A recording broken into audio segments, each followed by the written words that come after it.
Thank you for joining us. I'm Mary Yanez, Director of the Senior Adult Program, and this is Mature Living.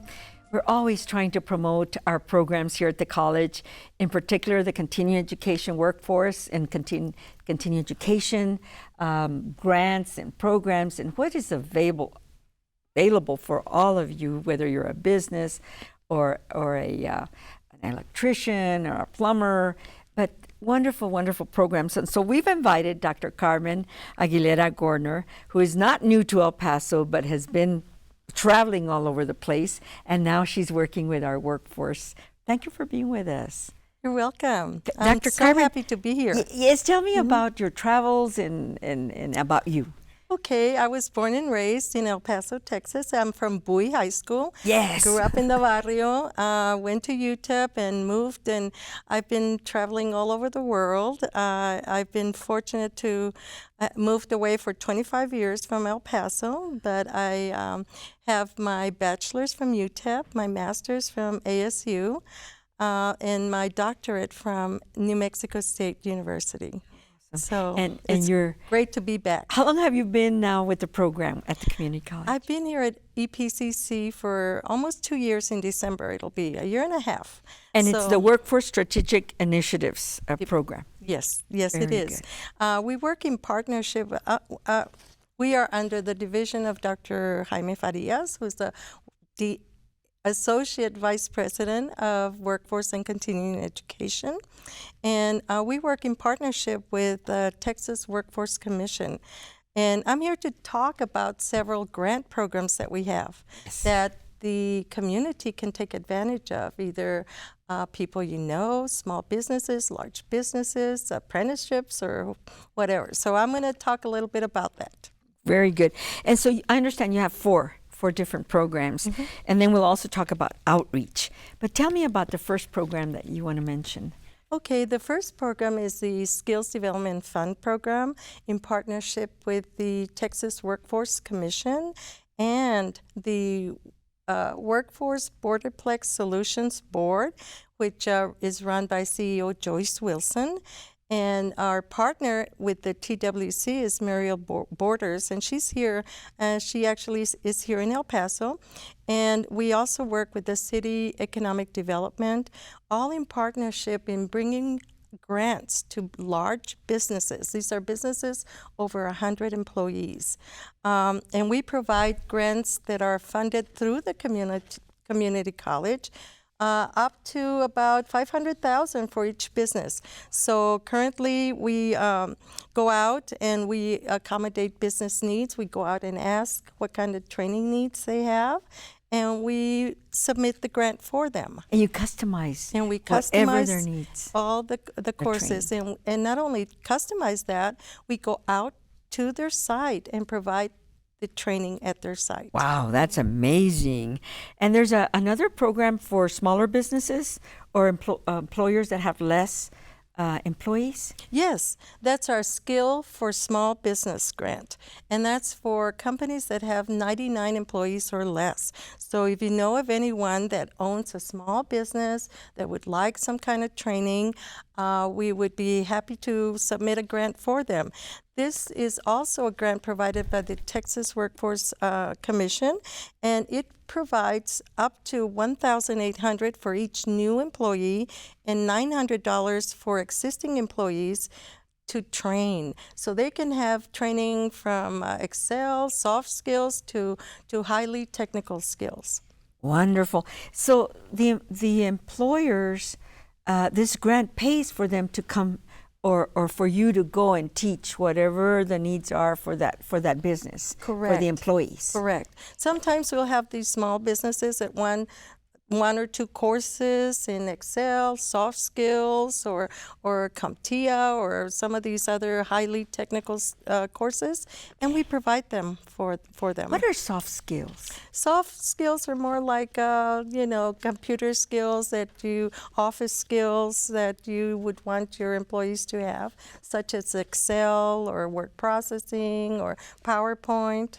Good. We do need to work with our workforce here in El Paso because we want them to earn more money. And so the more training that they get, the more education, we're helping them to to earn more Correct. money. That's the beauty of the Skills Development Fund for the larger businesses. Yes. Is they can they provide up to I believe it's $2,000 per employee, and they're trying to upgrade the current skills of the incumbent employees as well as new hires. So a lot of the grants, we submit the grant for them. So far, in our division, we have awarded $488,000 in grants to businesses, such as large businesses, such as manufacturing plants.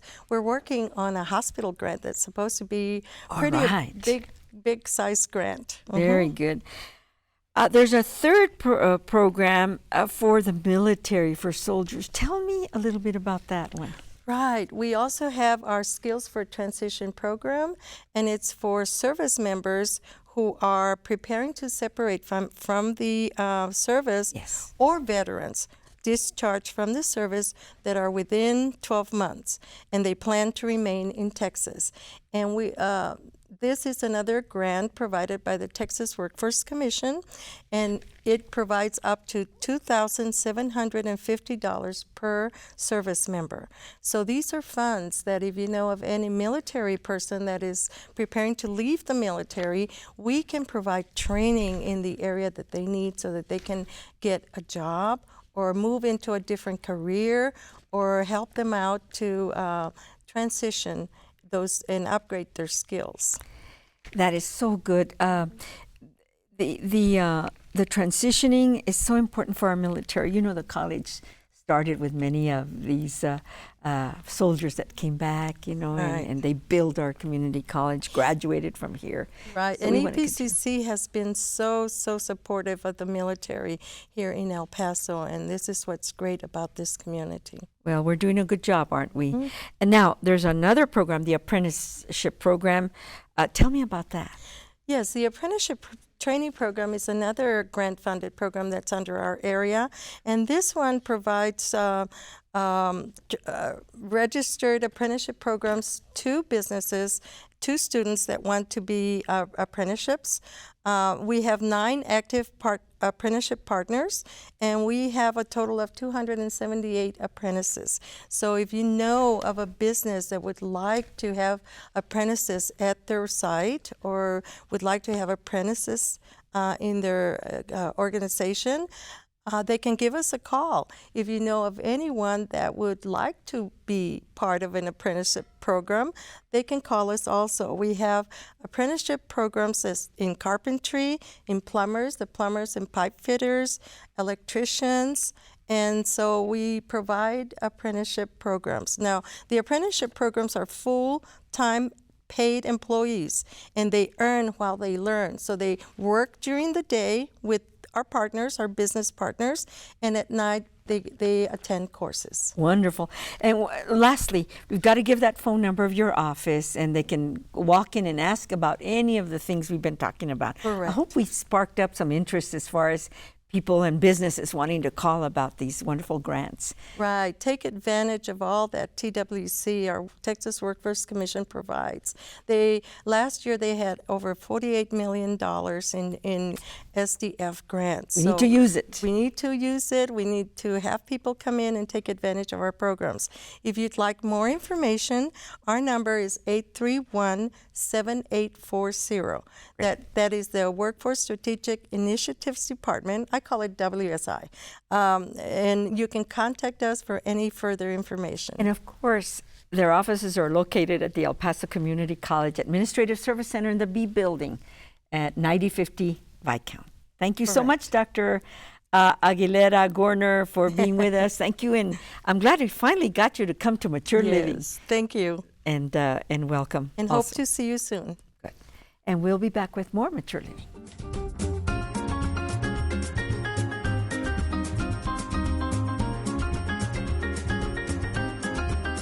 Thank you for staying with us. We want to introduce you to another program that Project Amistad is offering, aside from that big transportation program that they offer for seniors and getting them to their medical appointments and things like that. They're better known for that. I'm sure you've seen the vans around town. So we want to introduce you to, and we have two guests, Norma Iglesias, who is a resource coach. A resource coach. And then also, you've brought Noelia Salinas. Thank you for being with us, guys. Thank you. Project Amistad has been in this community for how many years now? Oh, my goodness. Over 43 years, I Yeah, believe. but 40, over I forget 40, the celebrations 40 we years. have there. Yes, wonderful. Tell us a little bit about what you're working on this summer. All right, well, within Project Amistad, we have several different programs going on. The Aging and Disability Resource Center, we provide information for people that are aging into Medicare, help them with, introduce Medicare savings programs for them, help them fill out any application that they might not understand. The Medicare savings programs are new to a lot of people that it was started so that to make Medicare more affordable. Yes. And so there's 3 to 4 different programs that help people pay their premiums as well as co-pays, deductibles, and such. So we're very, that's something that we do out on all the senior centers. We try and introduce them to all these, because just because you don't qualify for full Medicaid doesn't mean that there's not help out there. Absolutely. And so to be informed is probably the best thing that a family can do, is just get informed at any age and help grandma, grandpa, your neighbors, your elderly neighbors. Yes. And that's the point of the network that we build, the connection with Senior Adult Program, Area Agency on Aging, Project Amistad, and all the other programs in the community. But there's one that interests me also right now. Which is that? Agua Cares. That All right. Noelia will fill you in on that. Noelia. Yes, well, it's one of our newest programs. We started with to provide assistance the beginning of this year, January 2019, and it is a program designed to assist people 65 years of age and older if they're struggling to pay their water bill, if they're behind, if they're having problems. You know, sometimes they cannot afford to pay medications because they're paying their bills. So that is our main. Yes, there are a couple of requirements. Okay, they have to meet criteria to be eligible to receive assistance. But it's 3 questions that we ask. Okay, age, if that person, the caller is 65 years of age and older, we can assist. If their income guideline, we do have an income guideline. It is a pretty I would say 125% of so for one single person, it's about $1,200 per month. If they receive $1,200 or less per month, if that person is single, she qualifies or he qualifies for assistance. Also, the water bill has to be under their name. Yes. Sometimes they do live with family and it's under the daughters no, they have to be under that person's name. Very good. And that's the 3 questions. Those are the 3 questions. And if they qualify, the process is very simple. It's a very simple process. It's a 2-page application with the basic information, name, address, account number, the water account number. And we'll send an email to the EP Water right away, as soon as we complete the application. El Paso Water Utilities. El Paso Water Utilities, yes. This program is in partnership. Yes, in partnership with El Paso Water, so we can assist specifically that community, that our elderly community, and to pay their water bill. And Noelia is very accommodating also. Yes. If we have those that just can't get out of their house for Whatever no reason. transportation, she goes out. You go out and visit the home, I'll make take sure that they everything can qualify and apply for this program in the summer. You know, what kinds of, and I'm sure you get a lot of different people that we're serving with the Agua Cares. I love that. Agua Cares, Water Cares. Water cares. And seniors sometimes sacrifice, and I don't mean this in a jest, but sometimes they'll say, "Oh, I don't want to waste my water because I want to water my plants, and you know we can only water in certain days, and they don't want their little plants to die, so they don't maybe bathe every day or whatever because they're trying to save water." They might not have to do that if they get assistance. Yes. You know, during the summer. Not only that, a lot of times they do get sick. They go to the hospital. They don't. I mean, they just forget to pay their bill, or a lot of our elderly community members, they do live alone now, and they do need a lot of assistance, even to pay their bills. Yes. They still go to the office. They pay their bills there. They don't use A lot of them, they don't use the technology just yet to pay their bills. So if they're in the hospital, they can't pay their bills. So we've received a lot of calls from people. Yes. I just got discharged from the hospital and I don't have water service right now. Yes. They shut it down. They shut it Oh, off my because I goodness. didn't pay it and I'm behind and I owe $300. Yes, we can assist up to $200. What is a number that people might call? Because our viewers might have a neighbor that they know Right. that Friend. needs that information. What number can that name? Well, the main number for the office would be area code 915-298-7307.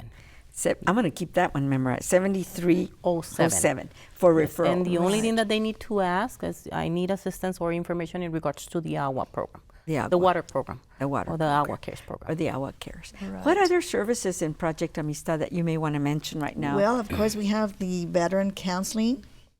We have a counselor, in-house counselor. We have the veterans general assistant navigator. And any veteran that is behind on bills can call. That's the only direct service that we have where we help financially, actually. The general assistance for veterans. And all I have to do is call, present their DD-214, their ID, and they can get immediate help with that. Very good, very good. We have, of course, the money management program, the guardianship program. The transportation and program. Big everybody. transportation. And let me tell you about the transportation. We do have, of course, the Medicaid transportation. That's the one that serves the whole area, the county surrounding us also. But we have the 5310 program. That's for people that are either 65 and older. You don't need a medical part of the application completed. But for people with disabilities, and this takes you not only to medical appointments, it takes them anywhere they might need to go. Isn't that amazing? And it's a very simple phone call. They can have either go and fill out the application there or have it mailed to them. They And might it's- even have to go pay their utilities and Right, and the 5310 does take you, it is not confined to medical appointments. That is amazing. It really is. That's new to me. I learn something every day, and I hope our viewers, have learned something hope It's today. a so. really neat program for those Yes. individuals that don't have the full Medicaid and need transportation service. There's so many things to learn about Project Amistad. We thank the staff, the dedicated staff. Of course, Javier Bañales, the executive director, and everybody that has their specialties. And you all have your specialties as resource coaches. You help anybody that calls in. Anybody will try to connect find- them to the right programs, even out of Project Amistad, whatever they Right, need. we do visit the outside, we go to Tornillo and the areas to make them aware that there is help Very good. there within, a We phone call visit away. the senior centers as well to We just love to to go to inform. the senior center. Yeah, To the that's different wonderful. programs. Also through the AGUA Cares, and I didn't mention this, we do have the conservation kits. It's the shower heads. Oh, yes. And those are free, okay? Those are free of charge. So if there's anyone interested in having, we can deliver those to the people that need those. And it'll help everybody. And I do want to give your number right now because we're just about out of time with this wonderful conversation. It's area code 915-298-7307. 7307. 7307, Very that good. is correct. We want you to write that one down And you'll be because talking to either Noelia or myself. And we do have someone at home right now taking care of business. Karina Martinez is also with us. very good. So we've been talking with Norma Iglesias, Noelia Salinas, and they'll take care of you. Thank you so much for joining us, and we'll be back with more guests.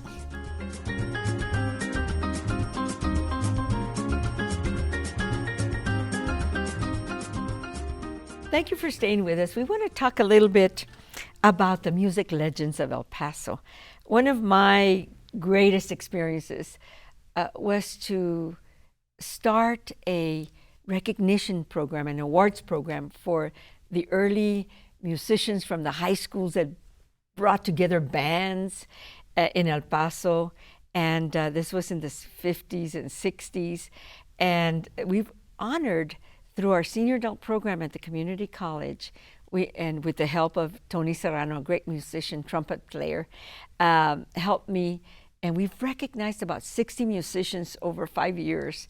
We want to do another recognition program and keep that going. So I've invited Raul Montes, who's one of the honorees, back when we were at the Chamizal, presenting these awards, playing the wonderful rock and roll music. And of course, you played different kind of music, Raul, didn't you? Right. And you right. are, of course, a trumpet player, musician for many, many years.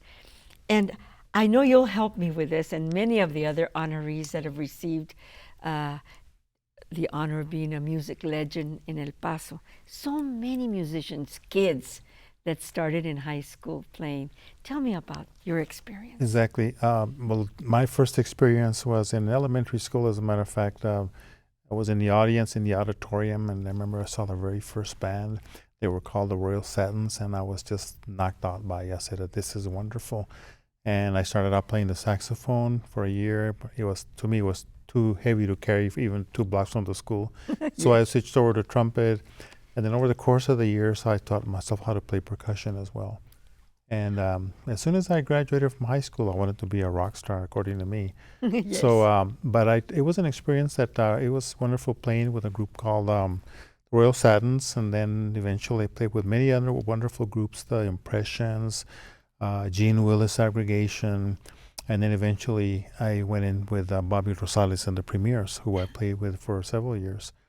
And then the 60s groups, the Shirelles, the Coasters, and the Drifters came to town, and they were looking for musicians. So I decided to pack up my clothes and took off with them. And I was on the road with them for about a year. Is that so? And Yes. at that time, you were playing the Trumpet, trumpet, right? Yeah, and it was a wonderful experience because being on the road with these musicians, with these groups, it was the doo-wops and their history. It was a wonderful experience being on the road with them, and it was now how things are. They're traveling with all African Americans, and then I lived in Compton for about a year as well as the rest of the band, and nobody even thought about it then, like it is now. But it was wonderful. Wow, I didn't know that Yeah. about you. Oh. Yeah, came back to town and came back switched over to play Tejano. And then we eventually merged with a group called El Paso. Yes. And then we started going out of town again. And eventually we went on a 3-week tour of Hawaii. And 3 weeks turned into 6 months because they loved the band. And we also incorporated a Mexican type of a show in the band. And the Hawaiians love that Mexican music. Oh, yes. So we were there We all do too. for 6 months and came back. And then we took off to Canada. We were in Canada for 4 or 5 months as well. So Did you we were also up go there. on cruise ships? Uh, did you go on a the cruise ship? The cruise ship. I don't recall. Experience. No, I didn't recall going on a cruise ship. We wanted to go to Japan because if the band did well in Japan, we were going to go to Europe, but it didn't work out. But after traveling the country for more than over a year, we eventually wanted to settle down and work at night and record during the day. A very well-known group in the 70s called the Ohio Players. They agreed to produce our first album, but there were some scheduling difficulties in California that we were at this club called the Crescendo Club. Our contract got canceled, but the level that the band was at, a group called El Paso, we were called the El Paso Quintikis, was because we also merged with a group out of New Zealand called the Quintikis. But the group that took over our contract was a very famous vocal jazz group called the Manhattan Transfer. And then the Supremes went in after us, Lou Rawls went in after us, Gino Vanelli went in after us. So you opened for all these groups. Well, that's a club that we were supposed to be scheduled to work at. Yep. But eventually, like I said, because of scheduling difficulties, those You groups, couldn't. they went in after us. Wow, So, how amazing. very good. One of the things that as a goal, and I've been asked over and over, are you going to do the music awards, the Music Legends Awards, rock and roll? And I said, I don't know, but if I can get the help, and I know you'll be right there with me, Of and course. Tony Of Serrano, course. and some of these other musicians from El Paso that have been honored, I know that'd be more than glad to help us put it together. And thank you for bringing the radio locutores of El Paso, of the past. Yeah, the ¿verdad? past. And I think we might merge with them. What do you think? I think it would be a good idea because it's all about recognition, and it's all about them and the musicians, the radio locutores and the musicians here in El Paso loving what they do. I don't think a lot of people realize the time and effort that the musicians here in El Paso put forth. You see the finished product when they're performing, whether it's weddings, whether it's wherever they're performing, but it takes a lot of time and effort, a lot of rehearsals, picking musicians, There's a lot of things that happen in the background, and it's all because, as they say, el amor al arte. That's the whole thing that musicians like to play. You got the music in the heart. Yes, it's exactly. ingrained. Exactly. It's ingrained in the heart, and That- I think that musicians and singers, they were meant to be that. Because I love the music, but I can't play music, I can't read music, I can't sing, but I love musicians and music and the sounds, and it just amazes me. And- So and- I'm the audience kind of And person. everybody loves music. Everybody loves music, whatever kind of music. And everybody has their own era, whether it's the 50s, the 60s, the 70s, whether you like this type of music or whatever type of music. And I think, Yes. And in those days, Raul, the radio announcers, the DJs, or the people in the radio station, they made a record or broke it. They needed to play that record, that tester or that sample that you would send in. Exactly. When you were recording, it was so much. It was so important for these radio stations to play that music. And there was an instrument. They were very instrumental in also promoting these bands that there were back then. Like Steve Krasno. I remember him Krasno, promoting, yes. having his the Krasno Hop, and having those bands, those local bands, and it was very wonderful of him. I got to meet him personally for over the many years, and was able to participate with Sonny Osuna and the El Paso band, backing him up in doing a benefit for Steve Krasno several years ago. Oh, For him. we might do a little twist, who knows, but we want our mature living audience, who are the best rock and rollers Yeah. of any generation. We love it. And we want to do the legends again. Of Let's course. do one more and I see think we how should. it goes. I know they'll be expecting us. I'm going to give our phone number, my phone Okay. number from the office, so that they can call me if they're really interested in us Yes. doing another Music Legends of El Paso, and including the radio DJs, the old timers from Yeah. those days.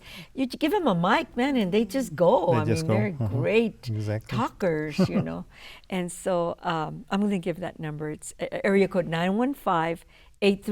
915-831-7801. If anybody's interested in joining us, pulling this show together to recognize musicians in El Paso. We have so much talent, I'll be happy to help. including yourself. Thank Raul you. Montes, a trumpet player and very well known in El Paso with the musicians. And of course, a social worker, but that's his real job. Thank you for coming. I appreciate your time. Thank you, Mary. Thank you for having me.